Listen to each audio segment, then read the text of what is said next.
സാദിഖ് അലി ശിഹാബ് തങ്ങൾക്കെതിരായ മുഖ്യമന്ത്രിയുടെ വിമർശനത്തിൽ നിലപാട് കടുപ്പിച്ച് മുസ്ലിം ലീഗ്. മുഖ്യമന്ത്രിയുടെ വിമർശനം സംഘപരിവാർ ബാന്ധവത്തിന്റെ അനുരണനമെന്ന് എഡിറ്റോറിയലിൽ ചന്ദ്രികാ ദിനപത്രം കുറ്റപ്പെടുത്തി. ലീഗിന് വർഗീയ അജണ്ടകൾ ഇല്ലെന്ന് പി.കെ. കുഞ്ഞാലിക്കുട്ടി വ്യക്തമാക്കി. പാലക്കാട് തെരഞ്ഞെടുപ്പ് പ്രചാരണ വേദിയിൽ സാദിഖ് അലി ശിഹാബ് തങ്ങൾക്കെതിരെ മുഖ്യമന്ത്രി പിണറായി വിജയൻ നടത്തിയ പരാമർശത്തെയാണ് ലീഗ് മുഖപത്രമായ ചന്ദ്രിക കടുത്ത ഭാഷയിൽ വിമർശിച്ചത്. പാണക്കാട് തങ്ങളെ പിണറായി അളക്കണ്ട എന്ന തലക്കെട്ടിലാണ് എഡിറ്റോറിയൽ.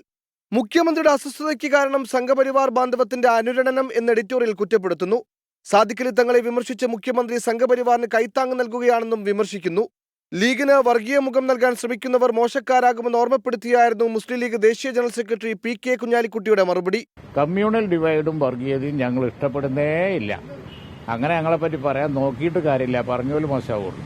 പാണക്കാട് തങ്ങളുടെ മെക്കിട്ട് കയറാൻ വന്നാൽ കയ്യും കെട്ടി നോക്കി നിൽക്കില്ലെന്ന് കെ.എം. ഷാജി.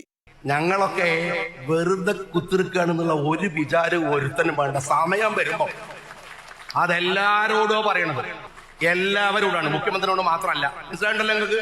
സന്ദീപ് വാര്യർ പാണക്കാട് എത്തിയതിന് പിന്നാലെയാണ് മുസ്ലിം ലീഗിനെയും പാണക്കാട് സാദിഖ് അലി തങ്ങളെയും കടന്നാക്രമിച്ച് മുഖ്യമന്ത്രി പിണറായി വിജയൻ രംഗത്തെത്തിയത്.